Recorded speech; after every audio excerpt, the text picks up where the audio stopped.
Salut les petits potes, c'est Galadette. Moi, c'est Audrey. J'ai 23 ans et ça fait 3 ans que je travaille sur Galadette. Au départ, je voulais monter un café culturel et je m'étais mise dans la tête que je pouvais y arriver toute seule comme une grande. Et puis après des galères, et des galères, et encore des galères, c'est comme ça qu'aujourd'hui, on en arrive à organiser le Gala Culture. Pour faire ce film, je me suis replongée dans toutes les archives que j'avais pu poster sur les réseaux sociaux. Et ça m'a permis de voir qu'on revient de très loin. Entre échecs, remise en question, opportunités, tout le chemin parcouru mène aujourd'hui au Gala Culture. Prenez place et découvrez la genèse du Gala Culture.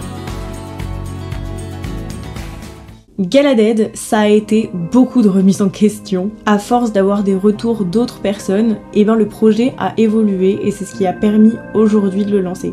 Comment faire valoir ce lien de proximité qui est hyper important et surtout qui a beaucoup de sens pour les artistes et auteurs indépendants à échelle locale.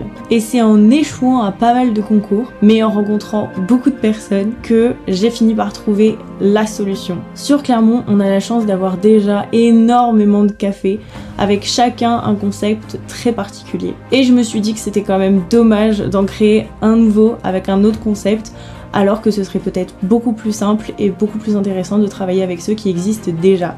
Début 2024, je savais où j'allais. J'ai commencé à aller de café en café, de boutique en boutique pour parler de mon projet, des structures qui seraient prêtes à me suivre pour construire une programmation d'événements culturels. En parallèle, pas mal d'artistes et d'auteurs m'ont rejoint pour tester ce format. En juillet, il s'est passé beaucoup de choses. Déjà, dans un premier temps, j'ai envoyé un mail à Madame Le Borgne pour lui parler du projet et le proposer en projet collectif. Et après un premier rendez-vous, elle a accepté de proposer le projet au master direction de projet et d'établissement culturel. Et en parallèle, je pouvais avoir ma première programmation de juillet avec 3 premiers événements qui me permettaient de tester mon modèle, de voir ce qui allait et ce qui allait pas. Septembre et octobre, il y a eu plusieurs événements.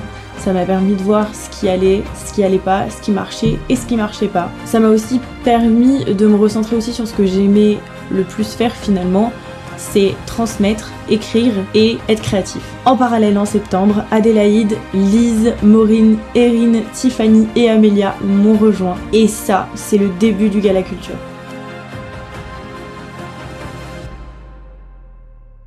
Dans le cadre du projet collectif, le CAP nous a demandé d'organiser un événement pour mettre en avant la structure, ce qui est aussi un des enjeux de Galadette forcément. Quand on organise un événement chez un commerçant, le but c'est de le mettre en avant lui aussi, et surtout d'ouvrir le CAP au public extérieur, pas seulement étudiants. Le but alors, c'était de créer un grand salon avec tous les partenaires de Galadette. Donc les artistes-auteurs, les associations et leur côté culturel et les commerçants. On a alors commencé à faire pas mal de réunions toutes les semaines, déjà pour voir au niveau de la communication et de la charte graphique. Elles ont fait un boulot de dingue par rapport à ça et c'était super intéressant de voir finalement des personnes extérieures au projet s'emparer du fond et du storytelling et de toute l'atmosphère et de recréer quelque chose qui avait un vrai sens. De réunion en réunion, on a construit le projet, on a élaboré le programme avec les participants et les parties prenantes et ensuite le plus gros du travail ça a été le faire. Alors moi j'étais en charge de la communication sur le projet collectif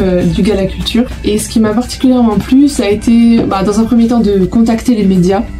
Donc La Montagne, Radio Campus, Énergie, voilà, de rentrer en contact avec des acteurs du territoire qu'on n'a pas forcément l'habitude de contacter. Et puis du coup forcément la deuxième étape ça a été de rencontrer ces médias. Donc je suis passée à la radio, ça c'était fun, et j'ai rencontré aussi une journaliste pour La Montagne, donc cet entretien était assez intéressant aussi. Ça permettait vraiment de mettre à contribution toutes nos compétences de synthèse, de savoir bien présenter le projet, de savoir bien le pitcher. Donc c'était la partie de la communication qui m'a le plus plu. Sur la gestion de projet en général, c'est un événement qui a demandé beaucoup d'imagination. et d'adaptation. Et ça, j'ai trouvé ça super. Moi, ce qui m'a beaucoup plu dans ce projet, ça a été d'imaginer un peu toute la conception de notre événement, notamment avec le thème de la galaxie, des étoiles, tout ça, c'était vraiment intéressant à faire. Et puis moi, de mon côté, ce qui m'a vraiment plu, c'était de réaliser toutes les décorations, vu que j'aime beaucoup faire du DIY, donc aller chercher les matériaux et du coup les transformer en quelque chose de beau. Et aussi de mon côté, c'était prendre contact avec les partenaires pour réaliser les devis. C'était quelque chose que j'avais jamais fait et qui m'a beaucoup plu. Aujourd'hui, on est fiers de vous présenter le Gala Culture. On espère que vous allez passer un bon moment avec nous, avec nos partenaires, nos artistes-auteurs, et que vous allez découvrir des artistes et des auteurs locaux qui méritent d'être vus parce qu'ils font un travail incroyable. Participez à des ateliers, explorer des expositions, discuter avec nos intervenants. Le Gala Culture, il est fait pour vous et il est fait pour eux. N'hésitez pas à suivre Galaded, l'aventure continue et elle ne vient que de commencer. Alors à bientôt sur Galaded.